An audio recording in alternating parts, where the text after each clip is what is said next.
Welcome to the station. I'm Carlos Lumix. We have a very, very special show tonight dealing with a nasty, ugly incident that happened off the coast of Israel in 1967. The U.S. Navy ship U.S.S. Liberty was attacked and strafed and bombed by the Israeli Air Force. Donald Pagler was on board at that time, and he's going to give us a complete description and narration of what happened.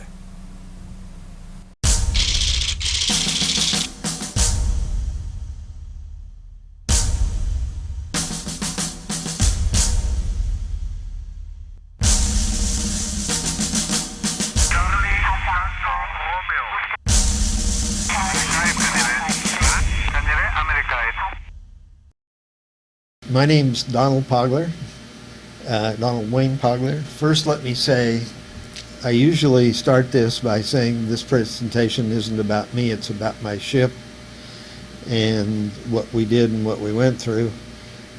But then I got to thinking, people will listen to what I say and they'll say, but you talk about you. And yes, I do, because if I don't, there's not any authority to this presentation. You may as well be listening to a university professor tell you something out of a book. So I'm going to give you my background just so you can understand where it comes from. Personally, I don't think my part in this whole situation was that big a deal. I was as green as anybody on the ship. I was novice. I was just a scared 21-year-old kid. So I you know, from that standpoint, I don't feel like I'm that important in it. But so I grew up in a small town in Kansas of 2,500 people by the name of Wamego, Kansas. I was a excellent athlete, mediocre student. Went to college. That was the beginning of the year '66. I went to night school at Kansas State University during that spring semester, but that didn't give you a 2S deferment. I knew I was going to, the draft was going to be breathing down my neck, so I went to the naval recruiter in Manhattan, Kansas, and he looked at me and said, I've got just a ticket for you. He said, every 2 years Kansas sends a whole company of recruits to the Navy boot camp, and so I'll put you on a 180-day delay program, and in June you'll go to boot camp with 80 other guys from the state of Kansas. So I entered boot camp in June of '66, was in boot camp and through the end of August, became what is nowadays called a crypto technician. In my days they called us communications technicians, and went to CT school in Pensacola, Florida for 6 months between September and March. Reported to the Liberty late March. Before I go on with the rest of that and the Liberty, I will relate a few things that may be of interest. The way I became a crypto technician was in the Navy, you take a large battery of tests, then they let you put down 3 choices for what you want to be. And I think I put down electronics technician for my first, probably radioman for my second. I don't remember what my third one was. I went for my interview, and this first class looked at my scores and stuff and said, just a minute, went away, came back and said, follow me. We walked down this hallway. He opened up a door to this room, and inside the room was a chief sitting at a table with 2 chairs. The chief was in one of them, and he said, go in here and talk to this guy. I went in there, and the guy said, how would you like to become a communications technician? I said, gee, I don't know, what is it? And my brain was going 90 miles an hour, thinking, well, I'm sure it beats swabbing decks. So I said, I don't know, what is it? And he opened up a 3-ring binder, and the 3-ring binder was one sleeve with one sheet of paper that had a third of a sheet of, one paragraph on about a third of the sheet of paper. And after I read it, I thought, I'm dumber now than I was before I read this. That's how vague it was. And so I looked at him and I said, well, it doesn't sound too bad. I'm still thinking this will beat swabbing decks. I said, this doesn't sound too bad. And he said, I said, maybe I'll put it down for my third choice. And he looked at me and he said, son, the only way you can get in the Naval Security Group is if I recommend you. And the only way I'm going to recommend you is if you put it down for your first choice. So as I usually tell people, that's how I became a crypto technician, was with one arm twisted behind my back. As I said, then I went through crypto school in Pensacola, got out of Pensacola, reported to the Liberty late March. We went to sea May the 2nd, and we were attacked June the 8th. So you can see that I was about as green as anybody on the ship. I was still trying to figure out how to keep from falling overboard. My first slide here was taken in 2010. Unfortunately, I lost my wife unexpectedly to heart failure. It'll be 5 years on May 30th, and she was a godsend to me. She started dating me when I was going through PTSD therapy, so you can imagine how much support she was to me. So this slide was taken of her, Eva and I, at a stone put up for us in Rochester, New York by the VFW at Ontario Beach State Park. And the stone says something that no other memorial ever said, and that is that we're the most decorated ship in the United States Navy, even though very few people have ever heard of us. The awards are listed on the stone. Obviously, we had 208 Purple Hearts out of a crew of 294. It was just not too long ago that I added this slide because I realized I was going through all the detail of the attack and what happened to us, and people really had no clue what the Liberty was like. We were a converted World War II Victory-class cargo ship. The Navy had taken 2 of these out of the mothball fleet and converted us into intelligence ships. My understanding is they spent between $40 and $50 million turning us into what was considered the most sophisticated listening platform in the world at the time. The 2 cargo holes, the forward cargo hole would have been here, the aft cargo hole would have been back here. All we had for armament were 450 caliber machine guns, port 50 caliber here, starboard over there, midship 50 caliber here on the port side, and another one over on the starboard side. The forward cargo space is where I worked, where the intelligence spaces were, which is where the torpedo hit. Interesting that they knew where they wanted to place that torpedo, I guess. But anyway, back here in the aft cargo hole was the first level below the main deck was where I slept. Well, right forward of it was our mess deck, and right aft of it would have been where my sleeping quarters were. And the crew was separated. 2/3 of the crew were crypto technicians like me. The other third were deck crew, and they slept in the forward part of the ship. So there was 200 or so of us in the back here. Let's see. The other things that I ought to point out is the Israelis said it was a mistake. They didn't understand who we were. We were flying the American flag, and I'll get into the holiday colors that we put up later. But my understanding is, and I don't know that I've verified it, is that this 5 was 30 feet tall. So how they could not see it would have been amazing. This is the bridge right here where Captain McGonigal and our quartermaster and everybody would have been. Above it right there is what's called the Flying Bridge, which is where Jim Ennis was, who wrote the first book, Assault on the Liberty, when the attack started. He was hurt pretty bad, so he was pretty much out of it from that point on. He wrote his book mainly from talking to everybody else on the ship. The other things were, there's a microwave dish antenna here. This is what we called TRESCOM, terrestrial relay system back here. We used that this was when the first satellites were up, but the first satellites, I retired from Hughes Aircraft Company, Space and Communications Group. The first satellite we put up was about the size of a footstool, smaller than what I'm sitting on. So they didn't carry much traffic back in those days. So we used this TRESCOM dish to bounce our signal off the moon and use the moon as a satellite. And we would send all our data back to NSA headquarters at Fort Meade, Maryland, because that's basically who we worked for, was NSA, National Security Agency. So I think those are the main parts of the ship. The Israelis ran 9 to 13 reconnaissance missions on us in the morning. My understanding is they even admit they had us identified as American intelligence ship at 6 o'clock in the morning on their control board in Haifa. But they said at 8 o'clock at the shift change, somebody took the marker off the board because it was old information. At 2 o'clock at 1 o'clock, Captain McGonigal called a general quarters drill. About 1:35, 1:40, I had worked what was called a mid-watch. The crypto technicians worked 3 shifts. I had just come off the mid-watch that morning at 8 o'clock, gone to the mess decks, got something to eat, went in my sleeping compartment and crawled in the rack to get some sleep. So I was rudely awakened at 1 o'clock by Captain McGonigal's general quarter drill at about 1:35, 1:40. We secured from the drill, so some of us that were off duty went to the fantail to smoke cigarettes and relax. I was just on my way back down into my sleeping compartment, halfway down the ladder, when I heard all the metal hitting topside at 2 o'clock when the attack started.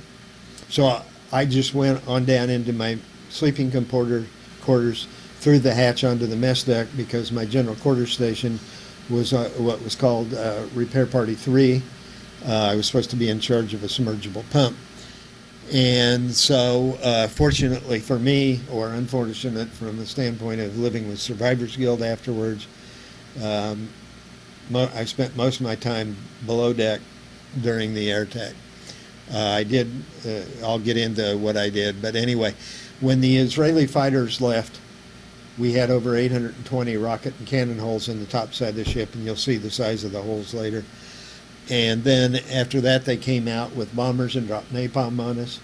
And while we were trying to fight the fires from the napalm, they brought out 3 Navy torpedo boats and fired 5 torpedoes at us. And we took one 40-foot torpedo hole in the starboard side. How long did that take? Well, the air attack lasted from about 2 to 2:35, 2:40. The torpedo boats came out around 2:35, 2:40. So then it took the torpedo hole, I don't know, around that time. And then my understanding is the Israeli torpedo boats were still hanging around at 3:15. Sometime after 3:15, we threw our last inflatable life rafts in the water, and the torpedo boats came around and machine gun holes in the life rafts, which would have been a violation of the Geneva Convention, keeping servicemen from saving their own lives. The end of the attacks could be considered anywhere from 3:15 to 4:30. It was 4:30 before the Israelis actually apologized, said, "Oops, we made a mistake." So we were under attack about as long as Pearl Harbor. Let me go back and start with, as I said before, we left Norfolk. The normal run for the Liberty was up and down the west coast of Africa. A crypto technician like me would spend 18 months on the ship, 3 trips back and forth to Africa, 4 months down in Africa and 2 months back in Norfolk. We'd go back to Norfolk and they would upgrade equipment and change personnel and whatever. We left Norfolk on May 2nd. We got down to Abidjan at our first port somewhere around the end of the month. I don't remember if it was May 28th, whatever. You know, we were at sea almost a month. And we were supposed to have 4.5 days liberty in Abidjan. After a day and a half, things were heating up between the Israelis and the Arabs. The Joint Chiefs of Staff took direct control of our ship, and we got orders to go into the Mediterranean. So by early morning, you know, like 5 o'clock or whatever, we pulled out and left for Rota, Spain. We had gotten orders to go to Rota, and they told us that we would get further orders later on when we got to Rota. But most of us crypto technicians, being aware of things that the rest of the crew weren't, we pretty much knew where we were going. At any time did the captain request an escort? Yes. Okay, that's true. On the way into the Mediterranean, Captain McGonigal asked the Sixth Fleet, the Fleet Admiral, for a destroyer escort, and he was told that you don't need it. You're not a combatant ship. You're not a likely target. You don't need an escort. Okay. We sailed to Rota, picked up personnel and supplies. This is when we got to Rota. Well, this is in the Med this is in the Atlantic on the way down before we got to Abidjan. Believe it or not, I was a skinny kid once. That's me. You can see it's pretty rough. That's the Atlantic. This is when we got to Abidjan. Some people here are old enough to appreciate this, as I tell audiences, but when there's young kids in the audience, this is at a hotel called the Hotel Lavoie. At that time, it was owned by Pan Am. And most kids look at me and go, "What's a Pan Am?" Because that's way before their time. Right. Then we got to Rota. This is my camera, although this picture right here, obviously I didn't take it even though it was my camera because I'm in the picture. This is the channel in Rota. This picture the Navy would have been very unhappy that I had this picture. Across the channel behind us is a subtender because Rota is a submarine base, and sitting right down here in front of it is a nuclear fast attack submarine, and the Navy does not like to have their nuke subs photographed. So of course I was, maybe I should wait till later, but when I was debriefed afterwards, I was told, you've got the highest security clearance anybody can get in this country. Go away, never talk about this to anybody, including your family. Right. So for 20 years, nobody saw this picture because 20 years I couldn't talk about it. I was so impacted with survivor's guilt that I wasn't hurt worse than I was, that I just buried everything, including my pictures. So, and that middle shot, that's where they trained you how to pose like that in crypto technician. So then when we went into the Med, we were stationed off the Gaza Strip, between 12 and 15 miles at sea. So we were in international waters. Right. And we were sailing at about 5 knots. Since we're talking about location here, I'll go ahead and say this. At the end, I'll hold up some of these books.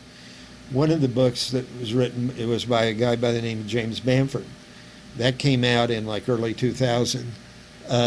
Somebody had told me about the book. I called my mom in Kansas, and she was an avid reader. She immediately went out bought the book, and she called me up a week later and said, "Did you know you were in the book?" And I said, "No."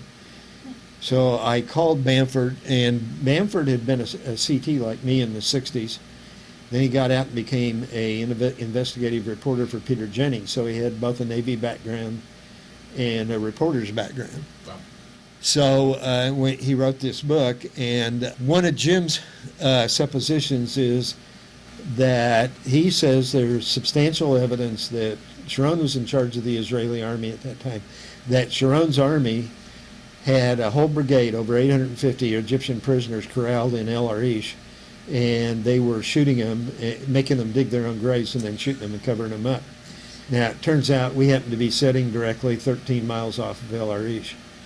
So one of Jim's suppositions is that the Israelis didn't want us to find out they were committing war crimes. Admiral Moore always said that our government had told them that we would support them as long as what they did was defensive in nature.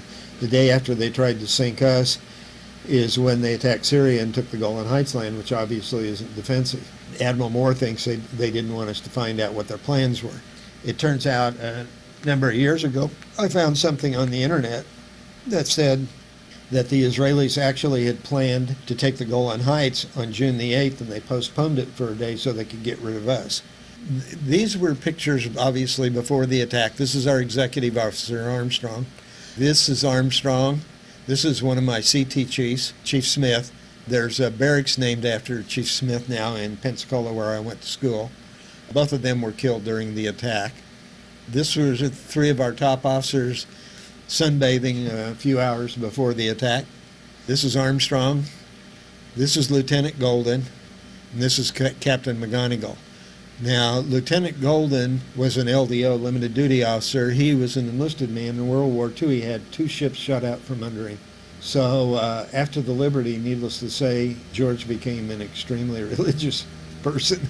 So this is one of the 9 to 13 reconnaissance missions that they flew on us in the morning. Some of my shipmates, while I was asleep, said that these recon planes flew so close they waved at the pilots, and the pilot waved back at them. This is the first attack aircraft coming in at us. Wow.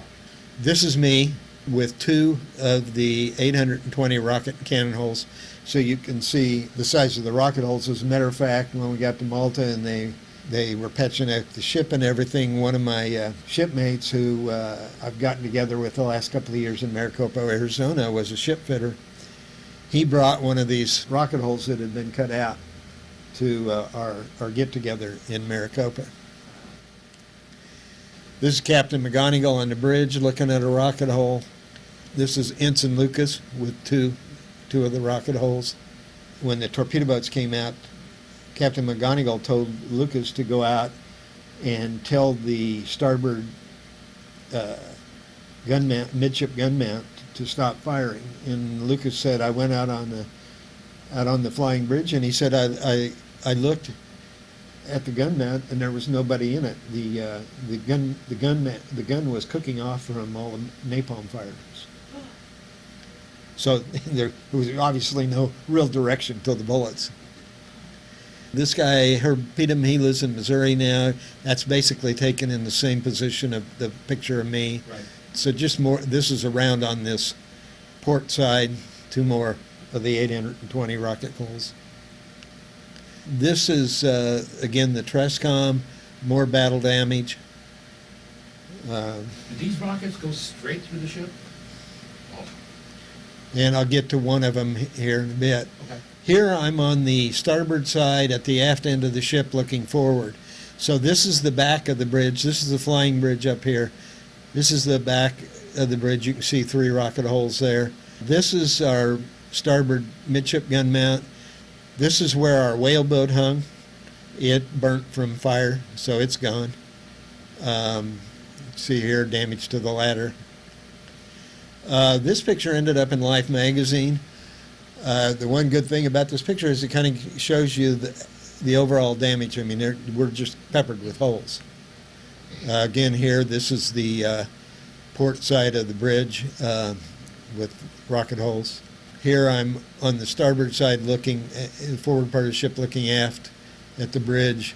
This is that port side again with 3 rocket holes. This is one of our antenna mounts. I'll talk about it later. Up here, what looks like fire at the bridge, actually I believe is paint's chipped off from machine gun fire. What I didn't say is not only did we have 820 rocket cannon holes, but we had over 3,000 machine gun hits. My shipmate that lives in Grand Junction, Colorado, said that, and you'll see a picture of John Scott, who was our damage control officer. Phil said when they got to over 3,000 machine gun hits on their count, Scott told them, quit counting. This is our forward starboard gun mount. It was manned by our gunner's mate. His name was Alexander Thompson. Ennis was, as I said in the beginning, was up on the flying bridge. He said he looked forward and he saw Thompson get hit by a rocket, and he said he flew in the air like a rag doll end over end. This, what's running down the bulkhead here is the blood of Thompson. That's what's left of him when he got blown out of the gun mount. So then I went up, these 2 here happen to be more of my pictures. I went up here on the forecastle and took a picture looking into the gun mount. And the interesting thing about this is the next day. We didn't see any Americans till the next day. The U.S.S. Davis, which is a destroyer, is sailing alongside of us. To show you how undermanned we were, this is the Davis's anti-aircraft gun. This is our little stinking 50 caliber. Whoa. And, you know, it'd be like going out here on the street with a pea shooter and trying to bring down a car. One of my shipmates who died a few years ago in Nebraska, his name was Dale Larkin, he said that later McGonigal told him to go up and get in this 50 caliber, starboard 50 caliber, and he said he got up there, and he said all that Thompson had been able to fire were just a few rounds, less than 5 rounds. He said, and the belt had broken, obviously. So he said he rethreaded the belt. And he said he tried to fire, and he said he got off less than 5 rounds in the gun jam. So, you know, effectively, we really didn't offer a lot of resistance. So these are cabin pictures. This is Captain McGonigal in his cabin. You can see here's a rocket hole right underneath his porthole. This is a picture in Golden's cabin looking out of a rocket hole in his cabin. This is our main mast. You can't see it very well, but there is a rocket hole in it. Then what I wanted to talk about was these are our antenna mounts. Now, the Israelis were using heat-sinking missiles.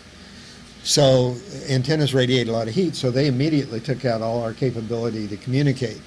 But we had one antenna that had been down for repairs and wasn't being used, so it wasn't emitting much heat.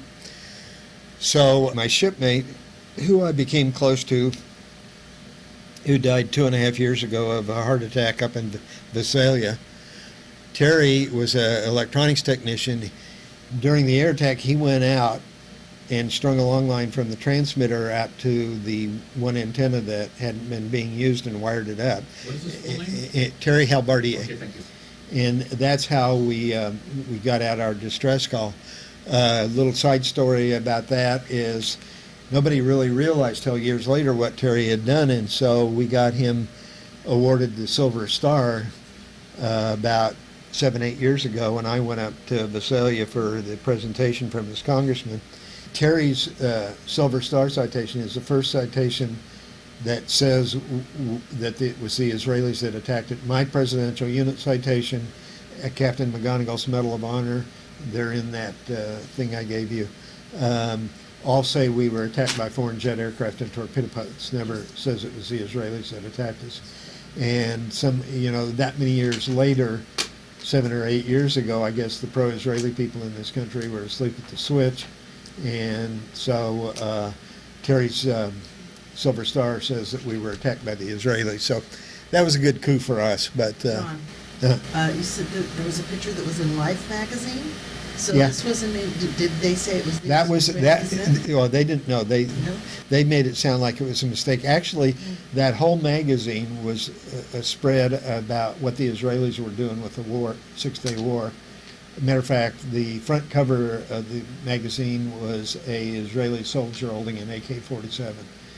So we had there was one page with that picture, and it had a few paragraphs about. So it us. didn't really tell the whole truth. No. This is more battle damage, and back to Sanchez's question, the interesting thing about this photo is that if you look at this rocket hole, the metal's going out. Yeah. That rocket came in the port or starboard side of the ship, passed clear through the ship, and came out this hatch on the port side. That's crazy. So then, as I said early on, the fighters then were followed by bombers who came out and dropped napalm on us. I did this slideshow about 25 years ago, and at that time, this 171 was correct. Since that time, we've had 3 guys apply for and get Purple Hearts. You have to have a certain amount of documentation from people that saw your wounds, et cetera, in order to have that happen.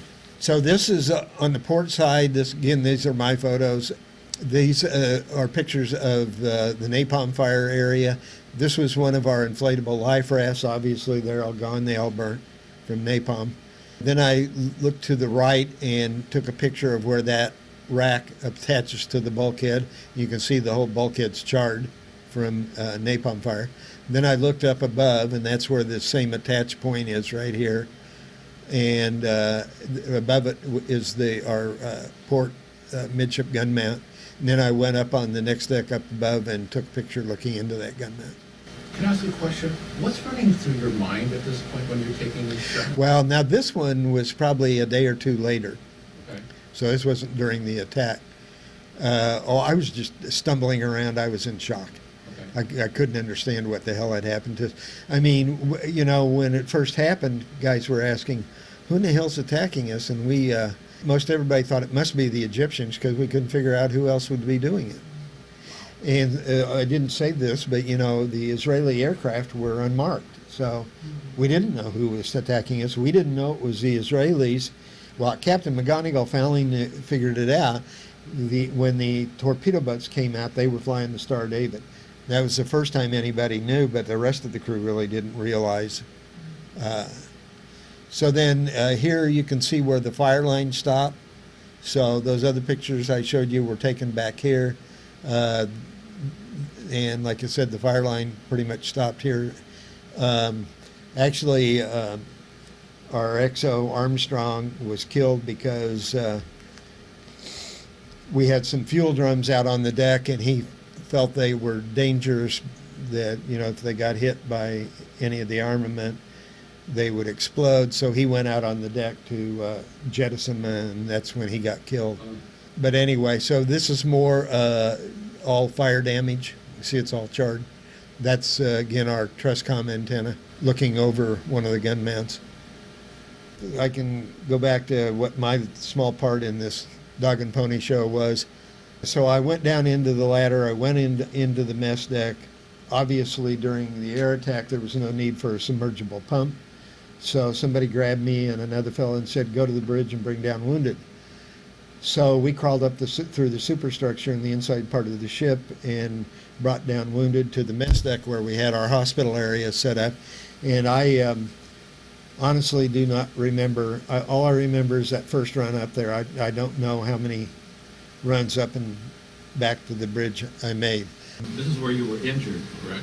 Well, yeah, I mean, it's hard to say. I was bouncing off of ladders, carrying a stretcher down steep ladders on a ship is not an easy task. And so, so anyway, so you can see that we've got all our badly wounded on the mess deck tables here. Mess deck tables are fixed to the floor, which was good. And I'll go back to my little piece afterwards, but I want to say, this is the following day or two later. This is Captain McGonigal. It looks like he's missing a leg. It's not. His pant leg's cut off. It's just dark.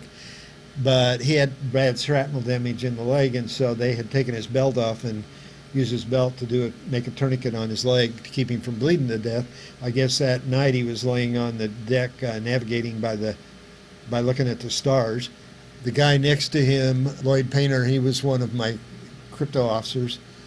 He got out after 4 years like I did. I went back to the University of Kansas. He got out and became a Secret Service agent. My only spot of levity in this presentation is this is one of my CT guys. And if you take a look at that schnoz, his name was Glenn Bloxman, but his nickname was Bullwinkle. For anybody that ever watched the old Rocky and Bullwinkle show. Yeah. To continue on with my part, the next thing I remember is when Captain McGonigal came on the PA system and said, prepare for a torpedo attack. And the only thing I remember at that point was one of the guys, one of the old salts that had some experience said, throw yourself across the wounded. Turns out it was a good thing we did, because if we hadn't have, when the torpedo hit, it was like a giant was on one side of the ship and just raised it up, and we sank back down in the water. And if we hadn't have done that, all those guys would have rolled off onto the deck. The other thing I remember around that time was one of my shipmates being on his knees on the deck with his rosary beads, thinking that we were gone and done for and going to the bottom. And so he was saying a prayer with his rosary beads. Then the next thing after that was they told me, take the submergible pump forward where the torpedo hit. So I did, and I got up there just in time to see one of the officers make the decision to close off the hatch to make the ship watertight so we didn't sink. And about the only thing I remember from that whole experience was thinking, God, I'm glad I'm not him and have to live with that the rest of my life and wonder if there's anybody still alive down there. So we had 9 guys died topside from the air attack. We put most of them in the refrigerator because we sailed the ship a week, 1,000 miles across the Mediterranean to put her in dry dock in Malta. We were dead in the water for quite a few hours that night and finally got the power plant going again and whatever. And then 25 of the guys died where I worked in the torpedoed spaces, in the intelligence spaces. And of course they were trapped below. So this is a picture of, this is a Navy photo, not mine, of one of the torpedo boats circling us. These are pictures of air duct damage. This is where I worked. The entrance was over towards the port side, so this is on the starboard side. So we had to shore up these bulkheads because they weren't strong enough to withstand all that sea pressure that was inside there from the 40-foot hole. This man here is our damage control officer, John Scott. His son wrote a book that came out in 2007 or 2009. His boy, James Scott, was on a Harvard fellowship when he did a lot of his research. As a matter of fact, a side story, he took John and went to Tel Aviv to do some of his research. And he said while he was there, he came across a retired Israeli Air Force general that had been one of the pilots that attacked us. And he said, so he called the guy up and said he wanted to come out and interview him. And the guy said, no, I won't be interviewed. But he said, I would like you to come out to the house for coffee. So he went out to the house and went inside, and they were talking, and he said something about John being back at the hotel, and he said, you mean your dad's here? And James said, yeah. And he said, well, why didn't you bring him along? And James said, well, because I thought it might be kind of uncomfortable for you. He said, no, I want to meet your dad. So he said, he called up John in the hotel, and John got in a taxi and came out, and he said, my dad no sooner walked in the house, but what this guy fell all over him, apologizing for attacking us. You know, that torpedo hit right on the water line, right? Well, actually, kind of, the explosion, most of it you'll see later is below the water line. Man, that's a pretty good damage control, officer. Most people don't understand how we kept it. Matter of fact, my wife and I were in Albuquerque because my wife loved to go to Old Town. And we were staying at a Best Western at the north end of Old Town, and I went in the bar to buy a bottle of wine because they wouldn't serve you a bottle at your table in the restaurant. So I went in there, and the kid tending bar looked at my shirt, and he said, were you on the Liberty? I said, yeah. And he says, well, I just came back from Navy boot camp, and he said they now use the Liberty to teach damage control in boot camp. Wow. There you go, man. How close were the Russians at that point? First ship we saw the next morning before we saw any Americans was a Russian ship. Wow. Were there famous trawlers? You know, I don't remember for sure, but I suspect it was. I don't think it was one of their warships. So. It's just a trawler, probably intel gatherer too. Yep. So I had talked earlier to the fact that it started at 2 p.m. We didn't see any Americans then, and I'll talk about how we were abandoned and what happened with all that a little bit later when we get to my boss. But so the first two ships we saw were the Davis and the Massey. The Davis was a destroyer, and I think the Massey was a destroyer escort. And they came alongside in the morning, like 8, 9 o'clock or whatever. And then around 4 in the afternoon, the carrier, the America, finally came alongside. When the planes were recalled and Admiral Geist couldn't send us help, they dispatched, well, actually, I think they dispatched the Davis and the Massey and the Little Rock immediately when they first got our distress call. But they had like 600 miles to go to get to us. So this is the Davis, just like that other picture I showed you where their anti-aircraft gun and everything. Again, this was like the following day. We're doing a high-line transfer here, transferring goods between. Now, one of the Israeli excuses is they say that they came out to find the ship that was shelling the shore the day before. Now, as I said in my angry letter to Congress in the early 90s, even a Cub Scout can tell you can't shell ashore 13 miles away with a 50 caliber machine gun. Right. Now, if this is a Davis's 5-inch gun, if we'd had a 5-inch gun, even at that, I'm not sure a 5-inch gun would have done much 13 miles away, but it would have been more plausible. But to say they thought we were shelling the shore was stupidity. But then every time they say something, they shoot themselves in the foot. Maybe their damage control wasn't as good as their damage control officer. So these are pictures on the America, of the guys on the America taking pictures of us. Now, you saw the forecastle in the beginning shot, and when I talked about Thompson and everything, the helicopters from the America couldn't sit down on our ship. There wasn't enough room on the forecastle. They could just barely get their landing gear down enough. So when the America in the afternoon came alongside, we evacuated the badly wounded. One of them was Dave Lewis, my boss, who was the lieutenant commander at the time. So this is Dave. And Dave was 10 feet from the torpedo when it went off. And he said the only reason he survived was he saw the torpedo slide in on the other side of a bulkhead. And he said the bulkhead shielded him from the blast, but when the torpedo went off, it ignited all the paint on the bulkhead and it flash burned his body. And you can see, and after they lanced his eyes open and cleaned him up, they told him Admiral Geist wanted to see him in his cabin.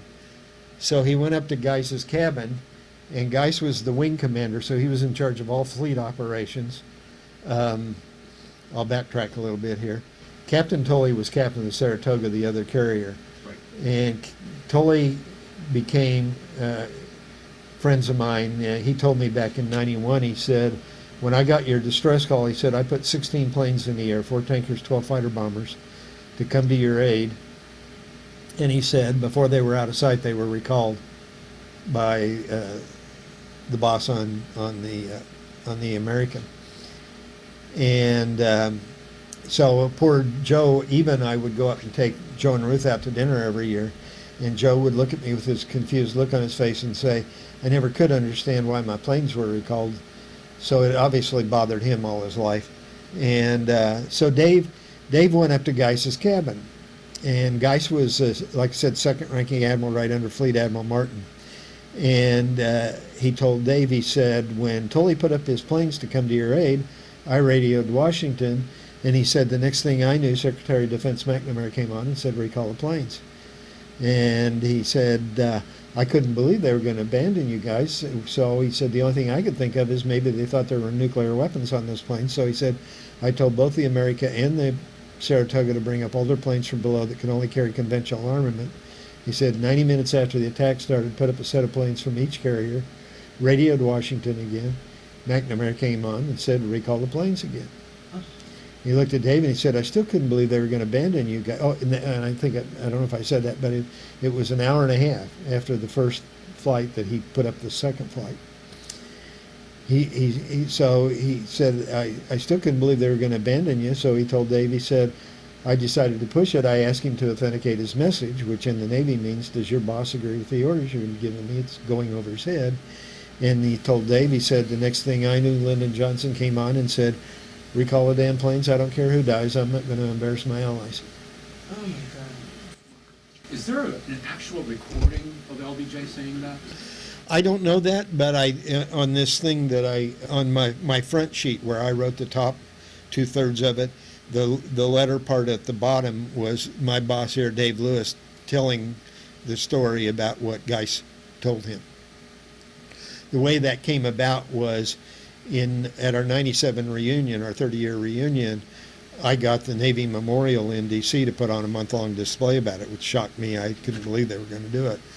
And so I wrote everybody off the ship, and I said, here's your chance to tell us your story. You know, send me something I can use in the display. So so Dave sent me this letter that's on here that basically tells a story about guys telling him that. These are pictures of some of the other guys that had been evacuated to the America. So I stayed with the Liberty, so obviously I'm not there. I only remember 2 duties in the 6 days that I stood on the way to Malta, and one was that night, the attack, they took me up where that K-shoring was, and they said, watch this K-shoring and make sure it doesn't give way. And I thought, well, if it does, I'm going to get flooded. And it was full of fuel oil and everything and stuff. So then a few days later, they took me down in the very bottom of the ship, what we call shaft alley, where the drive shaft runs from the engine room back to the screw. They gave me a set of headphones, and they said, we can only do 5 knots because if we go any faster than that, the ship starts to vibrate.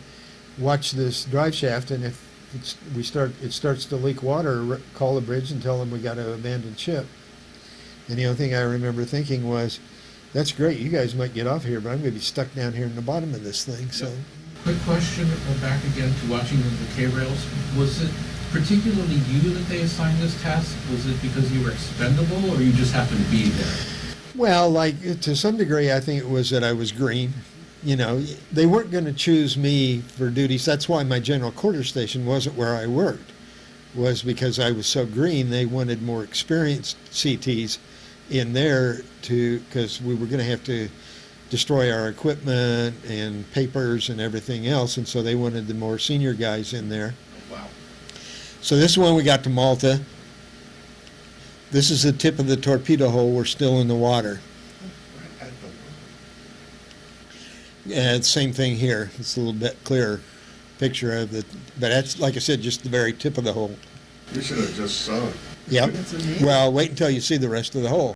So because it was where I worked, first they put a tarp over it, then they sent in these divers, and basically shored up the ship in the dry dock and pumped out the water. So you can see here where all the timber holding the ship up.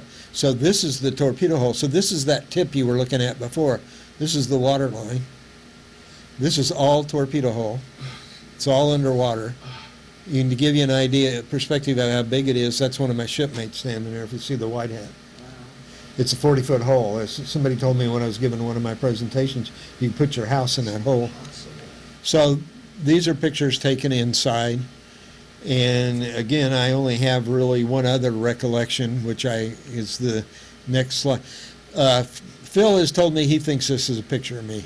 I'm not sure that it is. It is what I was wearing. But I spent 2 days bagging up the 25 guys that were blown apart by the torpedo down there.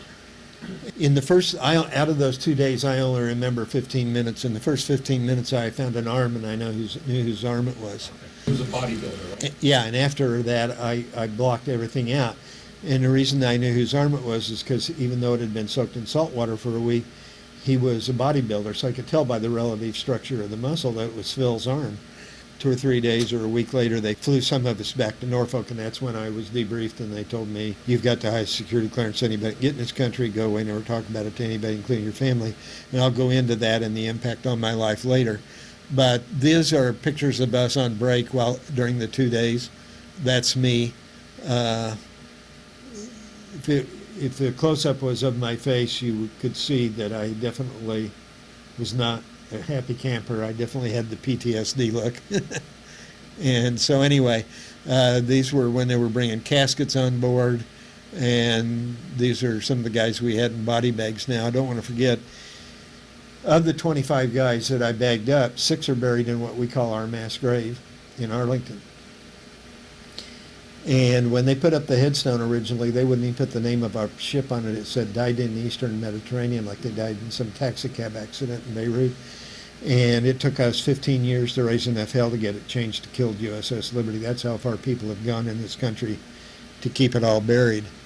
We're having our 50-year reunion, and we'll have our service at Arlington, and then the next day we're going to have our reunion down in Norfolk.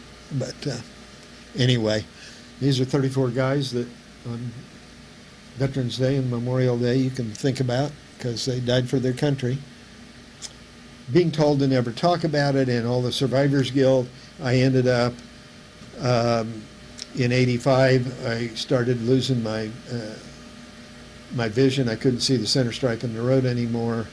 Ended up in an optometrist office across from the Westminster Mall, and he said, "You don't have an eye problem, you have a physical problem, you better see a doctor." So referred me to a doctor. The doctor came back in white as a sheet after he'd run his tests and said, "I don't know why you're still alive. You should have died a long time ago." He said, "Your blood pressure is 240 over 145. He said, "It's been that way for a long time to do the damage to the eyes."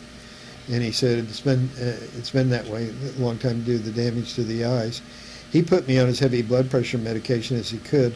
For a year and a half, he could only get it down to 140 to 180 over 100 to 140, which is still high. And then I found out about PTSD. I was watching an old Simon and Simon detective show, and called the VA hospital up here in Long Beach and told them what I was looking for, and they said, "Well, we don't do anything with that here, but the closest vet center to you is 5 blocks north of Disneyland." Within a month of being able to go talk about it, what happened to us, both blood pressure numbers dropped 30 points, no change in medication, just from not keeping it all bottled up inside. About 6 years ago, Ernie Gallo, who was the head of our Liberty Veterans Association, called me up one day and he said, "You know, there's a Jewish doctor that lives about 40 miles north of you. Why don't you call him up?" So I did, and so Dr. Bob and I, his name's Robert Kamansky, Dr. Bob and I started going to the Nixon Library in the beginning and putting in Freedom of Information Act requests, and then with the CIA and Naval Intelligence and Army Intelligence and everybody. And we've gotten thousands of pages of stuff. This is a CIA document, and this bottom paragraph here says that Moshe Dayan knew we were an American intelligence ship. His own general told him this is an American ship, you shouldn't do this, it's pure murder. And he ordered the attack on us anyway. As a matter of fact, he ordered a second wave of Navy boats out to finish us off. And it also says that one of the admirals refused to issue the order to send the second wave of Navy boats out. A day or two after the attack, the White House sent out telegrams to the family of the 34 dead saying that it was a mistake. Now, they didn't even start the court of inquiry until we got to Malta, which was 6 days later. How could they be making that statement when they hadn't even started the court of inquiry yet? So, again, it's just the White House wanted to start the media cover-up and everything immediately. Oh yeah, something else happened in '88. I need to tell you about a small world story. But anyway, this guy had been a Marine in Vietnam, and he got in my face one night. And he said, "You know, you guys got screwed as bad, if not worse, than anybody I ever saw in Vietnam." He said, "You got every right to be as angry as you can be." Then he got right in my face and said, "But it's your anger. What are you going to do about it?" And I thought, "You mean I have to own this too?" And so I chewed on that for 4.5 years before I finally could come to a conclusion of what I wanted to do. I was never going to write Congress, so I knew they wouldn't do anything about it. So I finally decided I am going to write Congress. So I wrote every California and Kansas congressman and senator, and they all passed the buck back to Rohrabacher. And Rohrabacher asked me to come in and talk to him, and he sat across his desk and looked at me and said, I've read it. It was a 3-page letter with 30 pages of documentation. He said, "I've read everything you've written, all the material you've sent me." He says, "There's no way I believe this was a mistake on the part of the Israelis," but he said, "I got to tell you, Congress won't touch this till after there's peace in the Middle East. Well, it won't be in my lifetime. Probably won't be in anybody's children's lifetime." So anyway, but that helped me get over my anger, the fact that Rohrabacher had to sit there and basically say, "Yeah, you're right, and we're not going to do anything about it." But so yes, I did. But some of the guys, it still eats them up. Well, classic PTSD stories. We had 2 brothers on the ship that almost killed each other at our '87 reunion in Washington, D.C. They got to fight with each other. And, I have a question, if we can go back for a second Sure. to the time during the attack. And you had previously mentioned that the Israeli military was jamming all of the ship's outgoing messages. How did they do that? I don't know how they knew our frequencies. Now, Dr. Bob has a theory about how they knew our frequencies. Okay. When we found out, one of the things we found out at the Nixon Library was that Moshe Dayan had already retired from the military and wasn't in the government yet. He got himself signed on the U.S.S. Constellation in Vietnam, along with the ground troops and the Marines in Vietnam, as a reporter 6 months before the attack on the Liberty. 6 months before so Dr. Bob thinks that he had access to information on the Connie and stuff that where he would have found out. In other words, he did espionage. Yeah, but I don't know that. That's Dr. Bob's theory, and so I don't know that. I don't know. I can't really speak to how they found out what. That makes a lot of sense. I mean, you're going to find frequencies come on.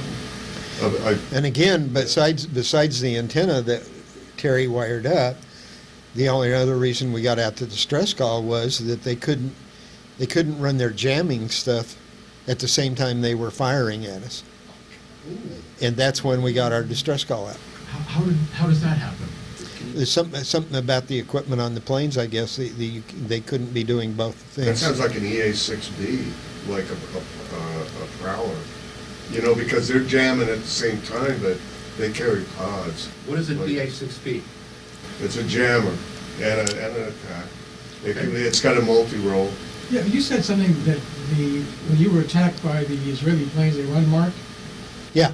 Did the Israeli Air Force have American planes? I mean, did they buy American planes? No, they were flying. The fighters were French Mirage, and the bombers were fighter bombers, were Mystère bombers. So they were both French, but My watch section supervisor said the next day after the attack, he found shells on the deck that said Fort Dix, New Jersey. So, and my understanding is that, now this may not be true, but I've been told that we were the only ones making napalm at that time.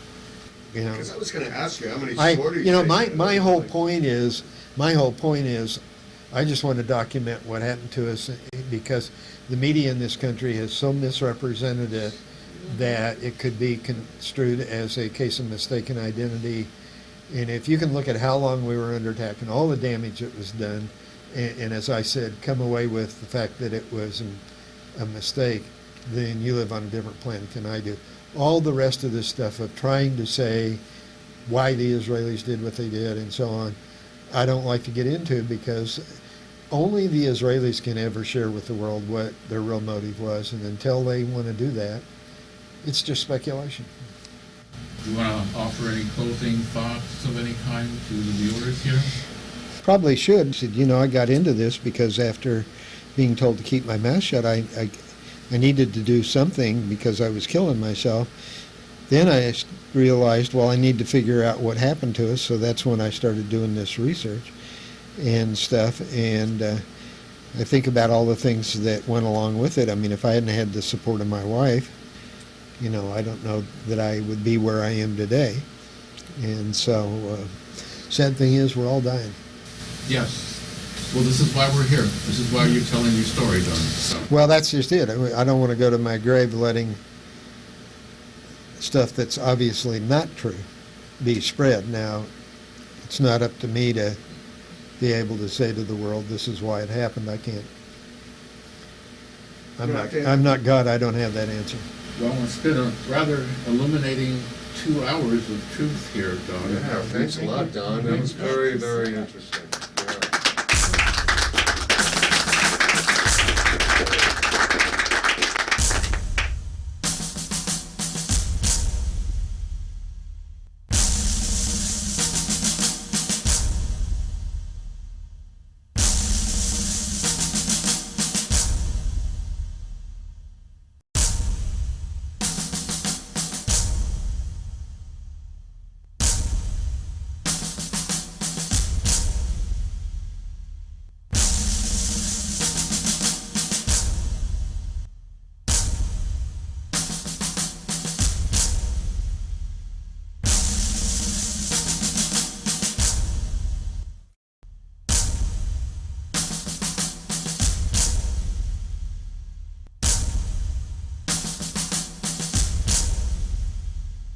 This has been a Station and Sanchez Mind and Music co-production.